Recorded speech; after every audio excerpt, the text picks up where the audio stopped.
El 10 de mayo de 1969, dos hombres hacen un escalofriante descubrimiento en el río Long Tom de Oregón. Oscilando en la corriente, el cuerpo de una joven parece sujeto al fondo del río.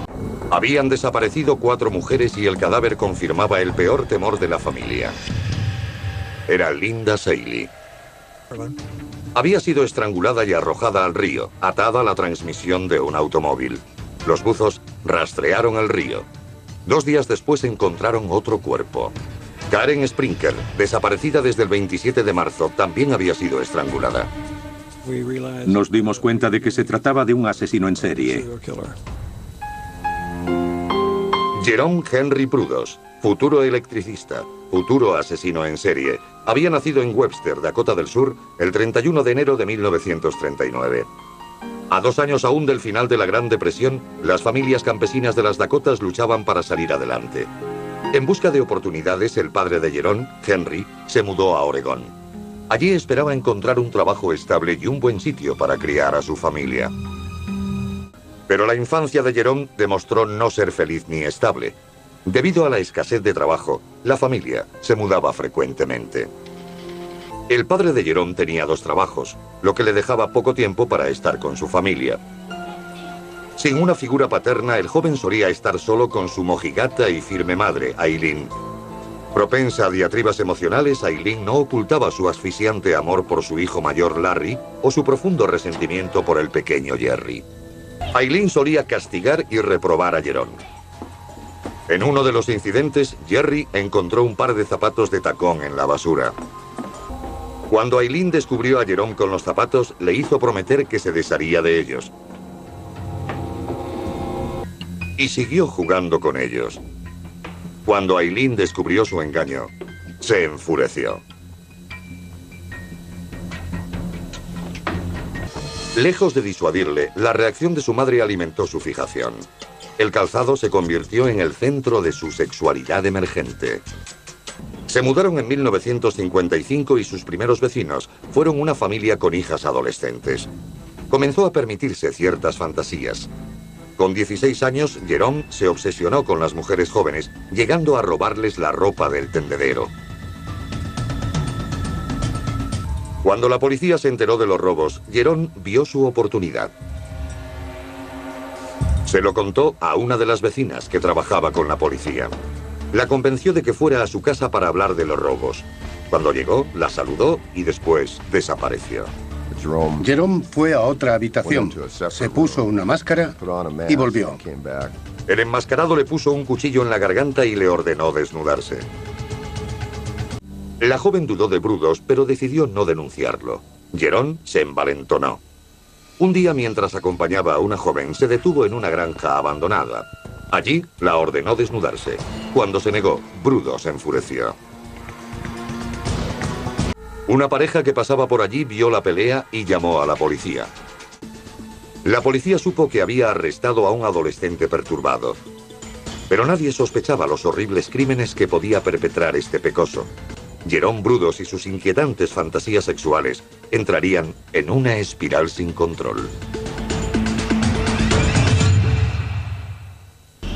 Las autoridades enviaron a Jerome al Hospital Estatal de Oregón para su evaluación psiquiátrica y tratamiento. Los médicos esperaban que el joven se rehabilitara. Jerome les contó a los psiquiatras una horrible fantasía. Veía una prisión subterránea donde escondía a chicas secuestradas. Estos deseos nacidos de la mente perturbada de un fetichista no alarmaron a los psiquiatras de Jerome. Desgraciadamente, los expertos no supieron ver su maldad. Enero de 1957, tras 9 meses en el hospital de Oregón, los psiquiatras le diagnosticaron esquizofrenia fronteriza. A pesar de este diagnóstico, lo consideraban apto para vivir en sociedad y lo pusieron en libertad. Brudos volvió a casa para terminar el instituto. Aunque demostraba una gran inteligencia, destacando en electrónica, le faltaba motivación para alcanzar el éxito. Fue uno de los últimos de su clase. Tras fracasar buscando trabajo, se alistó en el ejército en 1959. El ejército lo envió a Fort Ord, en la bahía de Monterrey, California. Dado de baja en el ejército por sus peculiares obsesiones, regresó a Oregón a vivir con su madre. Tuvo una fría acogida. Aileen insistió en que Jerome durmiera en la leñera detrás de la casa. Pronto volvió a caer en sus antiguas costumbres, robar zapatos y ropa interior femenina. Y como aumentaba la obsesión, volvió a atacar a mujeres. A plena luz del día intentó secuestrar a una mujer que trabajaba para la compañía telefónica.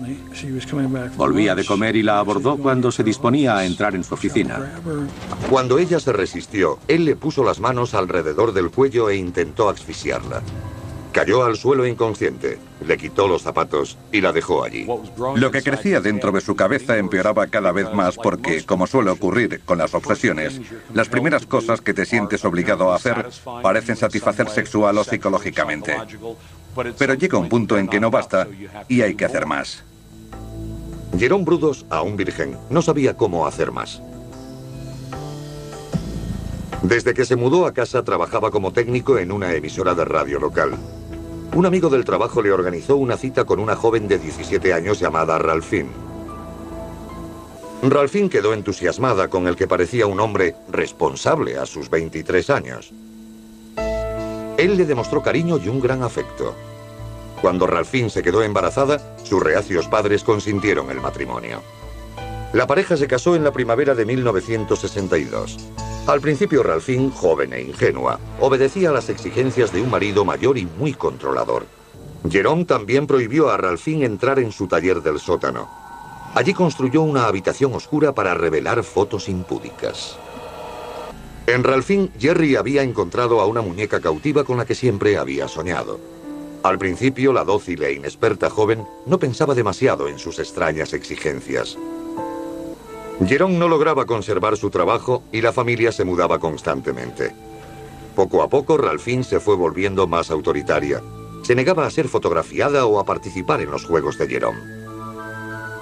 Como Ralphine se le escapaba, Jerome buscó otros modos de satisfacer sus fantasías sexuales. Se vestía en secreto con ropa de mujer y a menudo llevaba ropa interior femenina bajo su atuendo de trabajo. Para alimentar su fetichismo, Brudos robaba ropa a las mujeres que le gustaban.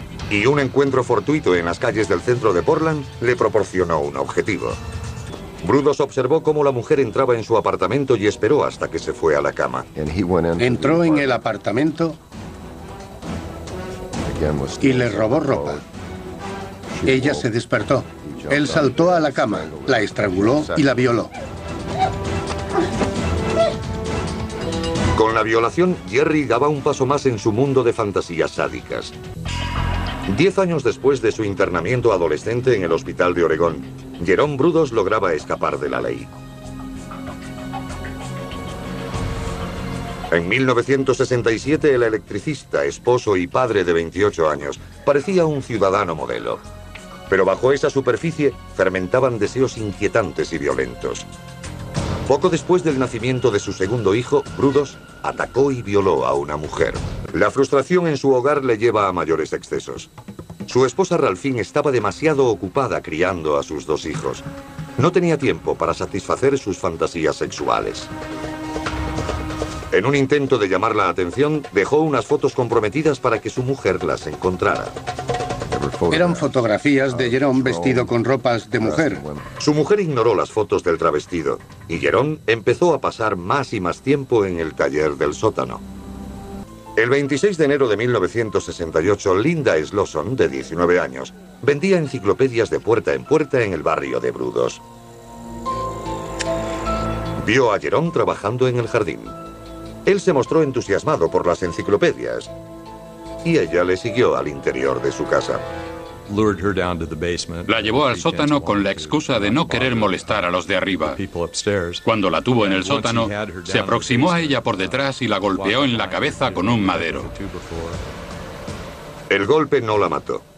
Brudos terminó la faena estrangulando a Linda hasta dejarla sin vida.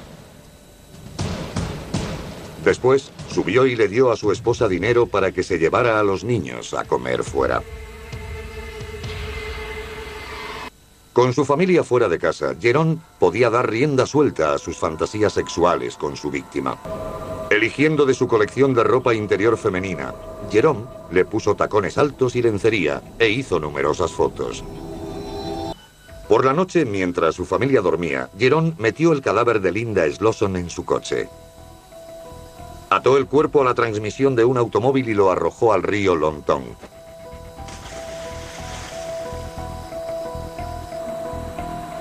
Al día siguiente, la familia de Linda Slosson inició una frenética búsqueda de la desaparecida. La policía de Oregón estaba frustrada. En privado, Jerome Henry Brudos disfrutaba de su primer asesinato. Pasarían 10 meses antes de que volviera a matar. En los meses intermedios, Jerome mudó a su familia a Salem. Su nuevo hogar tenía un garaje independiente perfecto para un taller privado. La noche del 26 de noviembre de 1968, mientras llegaba a casa del trabajo, Jerome se encontró con Jan Whitney. El coche de Whitney se había averiado en la autopista. Jerry llevó a Jan a Salem y la dejó en el coche mientras entraba en su casa. Cuando regresó al coche, se metió en el asiento delantero, detrás de ella.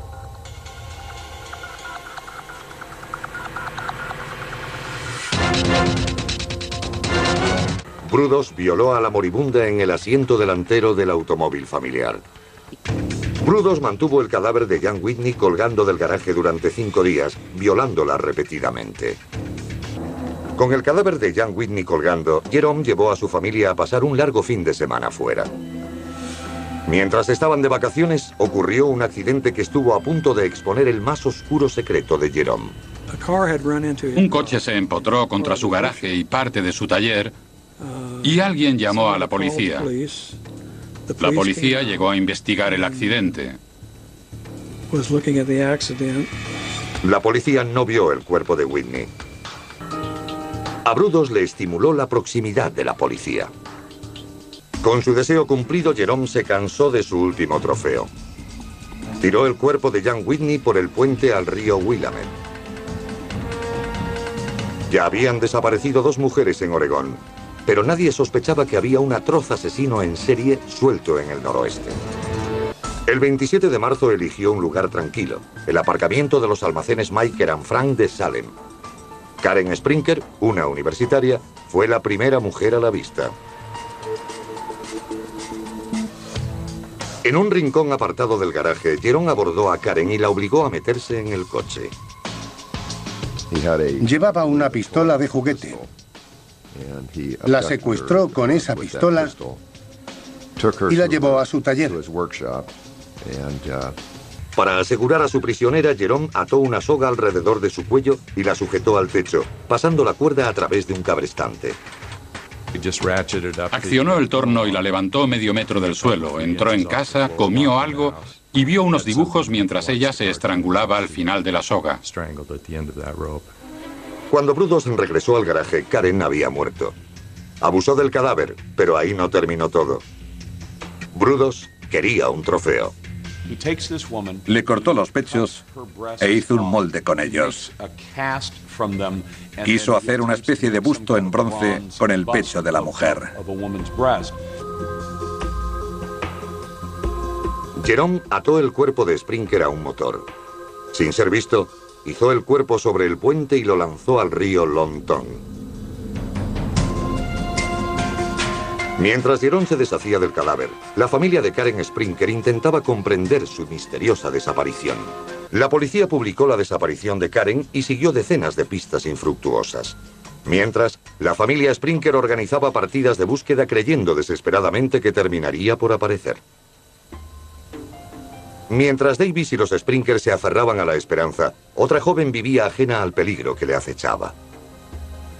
El 21 de abril, Brudos escogió a Sharon Wood cuando cruzaba la calle hacia el aparcamiento de la Universidad de Portland.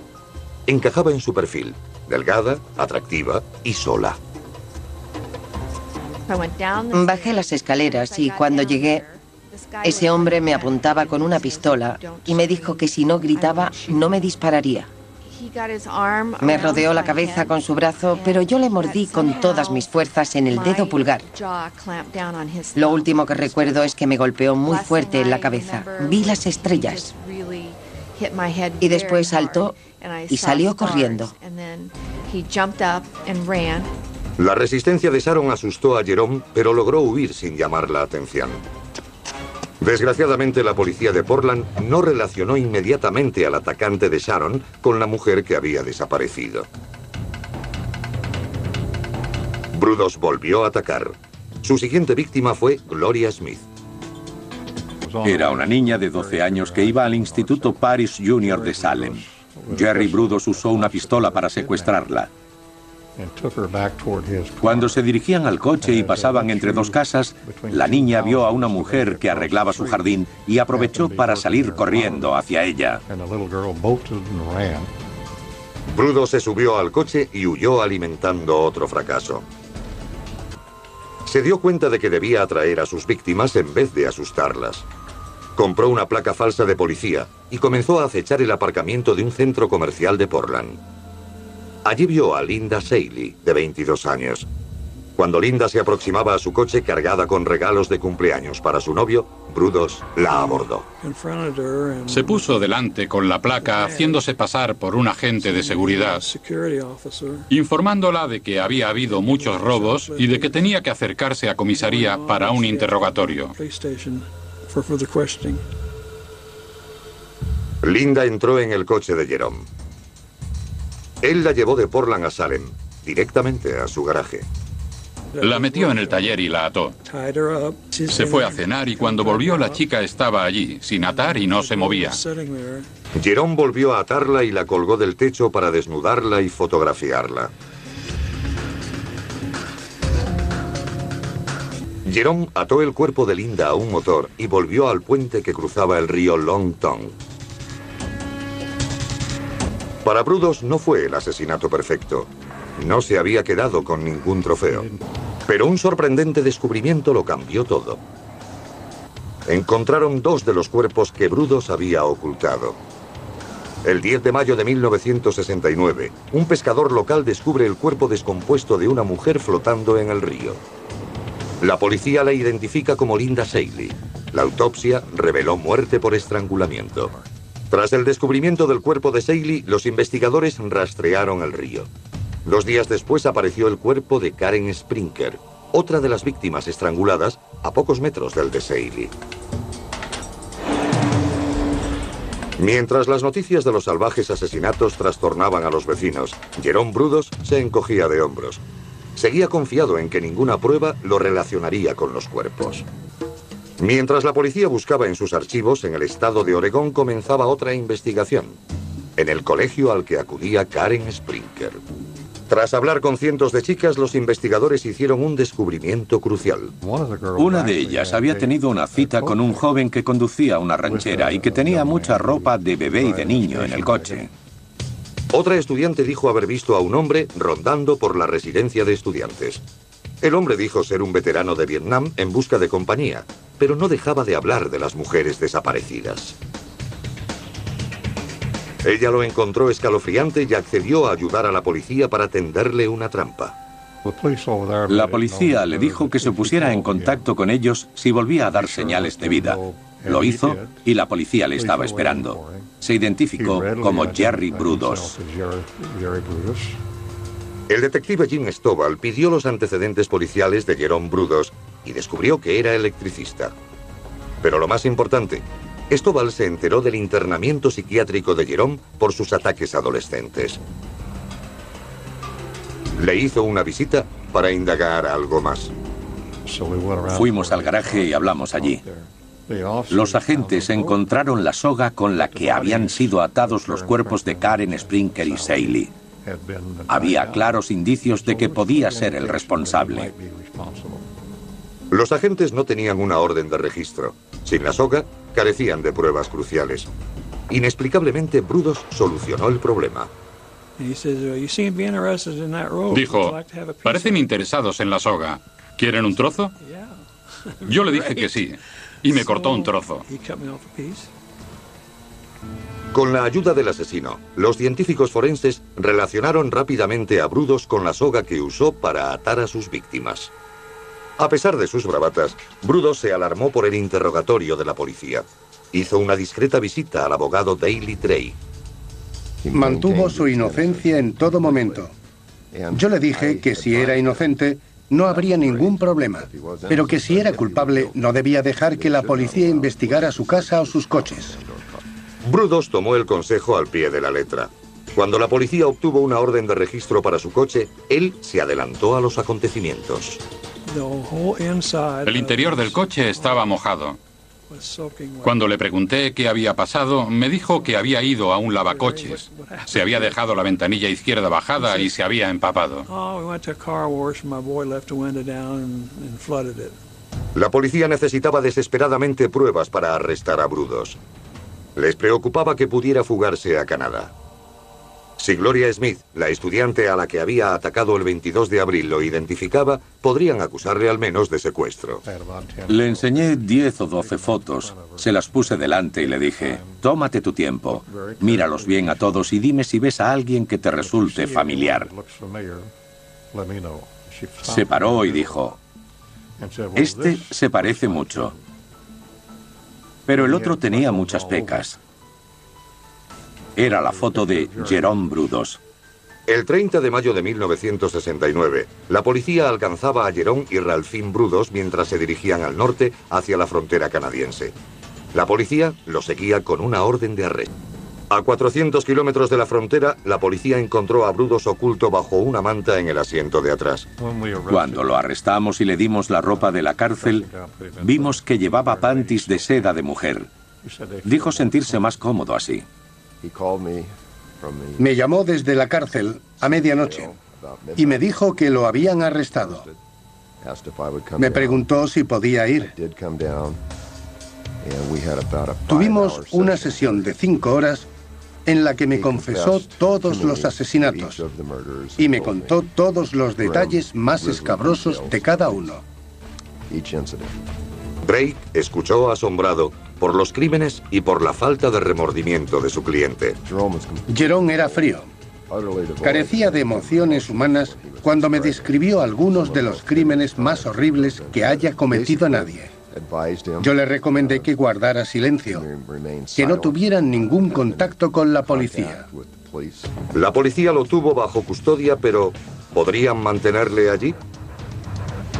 Brudos permanecía en silencio, pero el detective Jim Stovall sabía cómo hacerle hablar.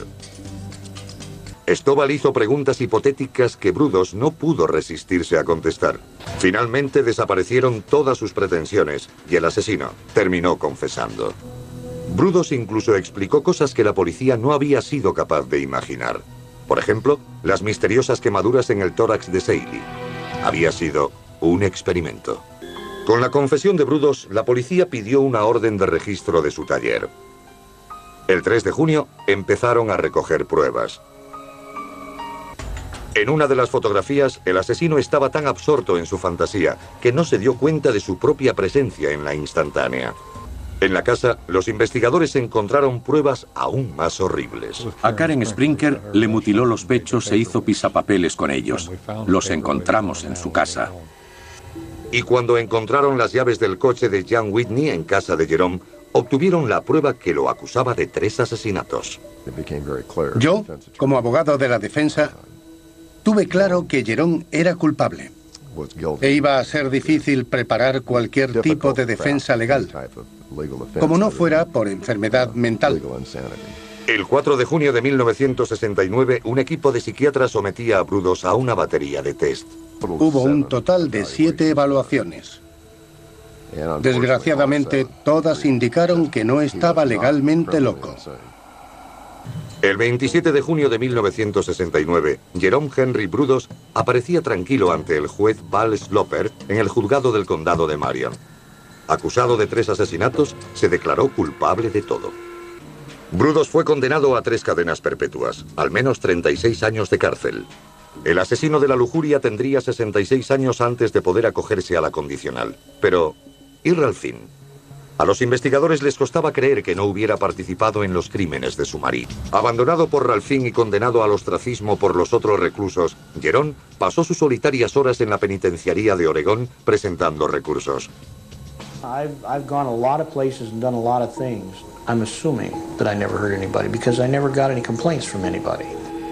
En su celda comenzó su propia biblioteca. Finalmente, Brudos se convirtió en el preso más antiguo de la cárcel de Oregón. Murió de cáncer de hígado a los 67 años, el 29 de marzo de 2006.